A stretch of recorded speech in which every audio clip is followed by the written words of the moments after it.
วันนี้เป็นมือวันพุธที่เท่าไหร่มื้อนี้ที่2วันพุธที่2เดือน4เวลา2:30 2:30 2:00ตอนสวย2:00 PM อยู่ที่ซอริโอลงมาลินไปเบียกเลยลงมาลินนี่เลยสายน้ำครับสายน้ำซอริโอโอ้นั่นนี่แต่เป็นย่ำอีกเดือนหน้านี่ย่ำห่อนนี่คนนี่เต็มหมดแล้วนี่เขาจะเริ่มจากจุดนี้แหละเขาจะขี่รถบัสมันจะมีรถบัสบริการรถบัสเขามาส่งจุดนี้นี่จุดนี้มาส่งจุดนี้คนเต็มหมดแหละสำบุญพุ่นแหละแต่ละมือสำบุญส่งเฮือยังบานเท่าพุ่นแล้วสำบุญปีใหม่บานเท่าพุ่นแล้วเต็มอยู่เนี่ยแต่ละมือกูบาร์บีคิวกูกินข้าวกินน้ำแล้วเขาก็มาส่งหอนนี้แล้วคนก็ลงมาตามนี้ถือ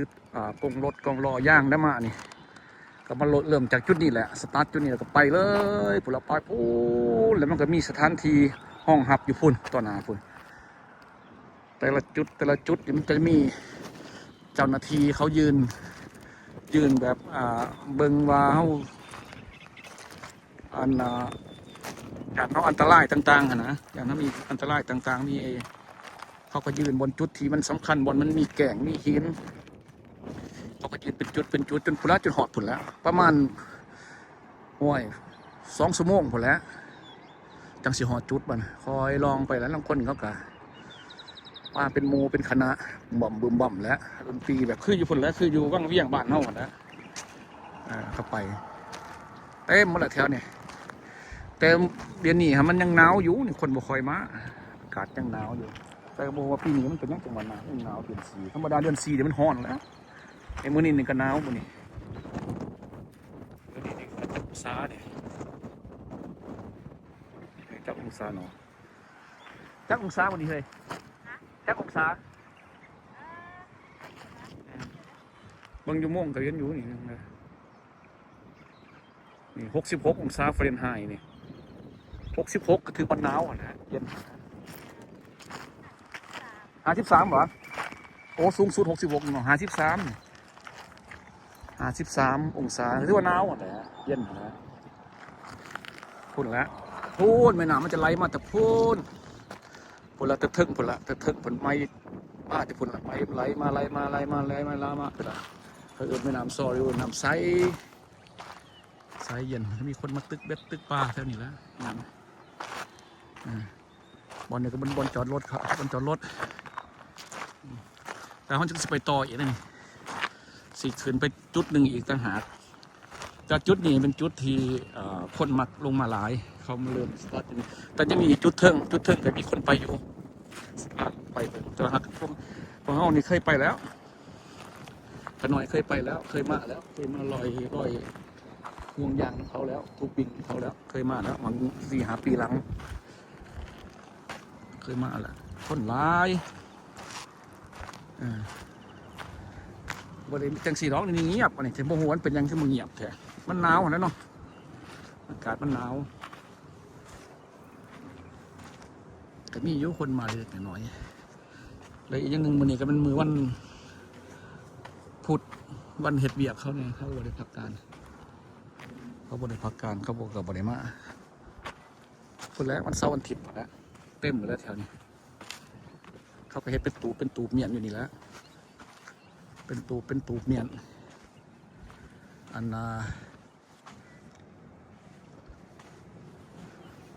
ไถมาก่อนก็เอาก่อนอันนั้นไปบท่านกับบ่ได้แล้วแต่มันไม่หลายแต่ละจุดมาบาร์บีคิวมาอันนั้นห้องน้ำให้แต่ละจุดมีบอลเก็บขี้เหงื่ออันที่สำคัญมันขี้เหงื่อเขาบอกให้มันนั่นแหละ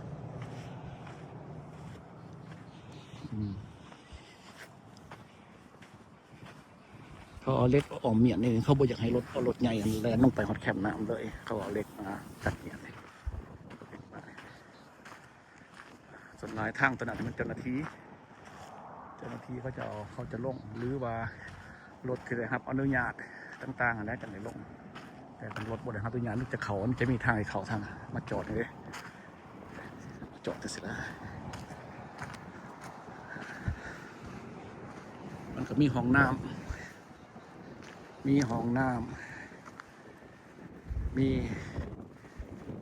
จอดรถมีตู้ให้นั่งทุกอย่างบริมีการเสียเงินทุกอย่างฟรีบริเสียเงิน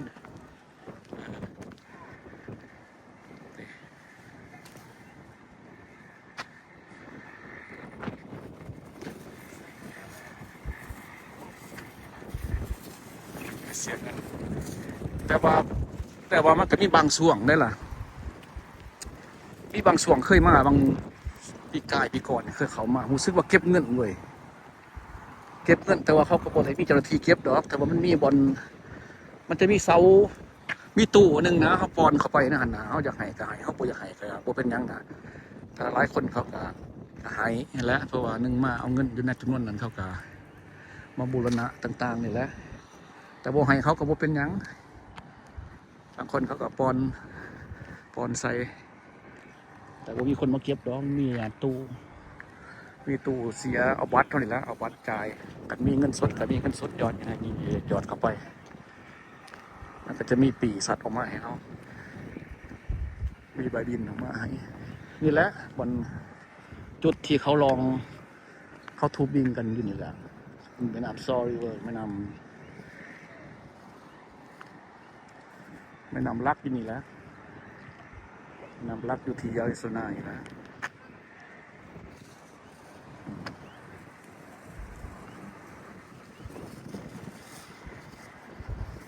โอเคสิไปอันนะต่ออีกคือพัฒนอีกหน่อยคือท้ายให้เบิ่งอีกเราพัฒนแล้วนี่เป็นจุดนี้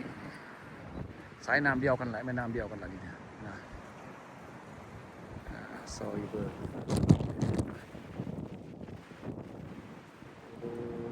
ไหลลงไปสุดแล้วเนี่ยไหลลงไปโอ้ไหลลงไปแล้วไหลไปบนพุ่นละไปหอดบนเฮาอยู่ครัวพุ่นละจุดครัวพุ่นละพุ่นละทำพุ่นละจอดรถ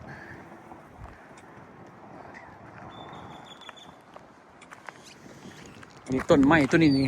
อันตรายเด้อนี่เด้ออย่าไปสูดมันเต้นซะเด้อนี่ปักเขาดูดเขายุดเลยนี่มึงคือนั่นเลยนี่ดูดเขามือจอดจุดเลยนี่คือมีชีวิตนี่เลยอันตรายเลยร้ายอยู่เมืองนี่เห็นว่านี่ตักซื้อมันซื้อจังไหนล่ะลืมล่ะไผหูคอมเมนต์มาเนี่ยนี่อันตรายนี่ต้นนี่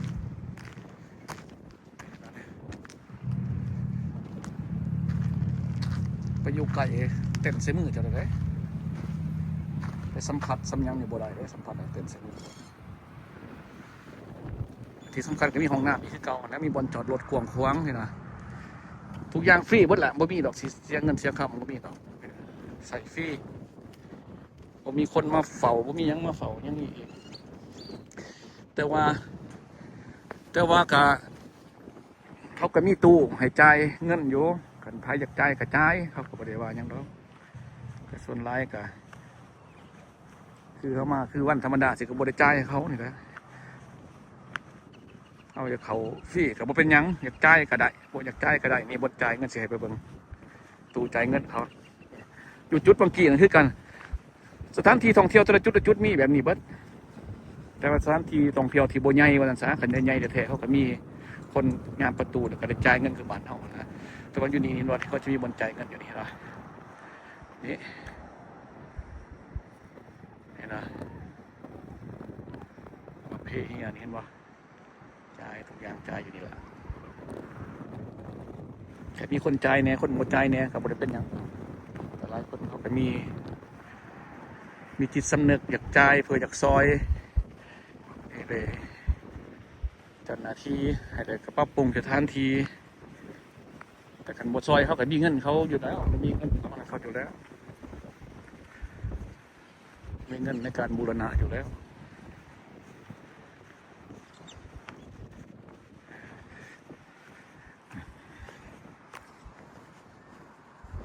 นางเอกมายืนนั่งเลยและ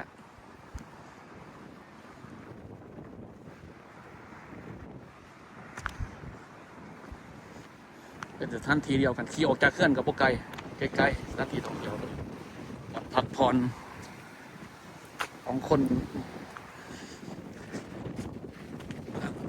มิซาเมืองอาปาชีเมืองมิซาที่ใกล้ๆกันอยู่นะเราก็มากันนะตอนนี้อยู่นี้มีศาลาอยู่นี้นั่งอยู่นี้ไปมาหอดก่อนเอาก่อนโอ้ล่มแต่แถวเว้ยล่มร้ายเสียงก็สิเขากล่องเขาตอนนี้เบิ้ลแล้วเสียงลม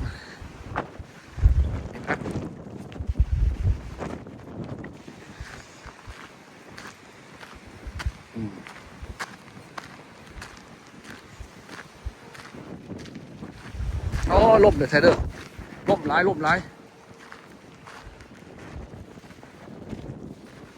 อ้เอาเต็นท์ไปกางอยู่รูมหมดแล้วลังคดก็ได้ตะกลินน้ำอยู่แถวนี้ละน้ำในไซส์ย่างมีน้ำไซส์ละโอ้ล่มร้ายโอเคสำหรับปิดคลิปเท่านี้แหละสำหรับปิดคลิปวิดีโอสำหรับนี้แหละเด้อพี่น้องเด้อโอเคเอาบาย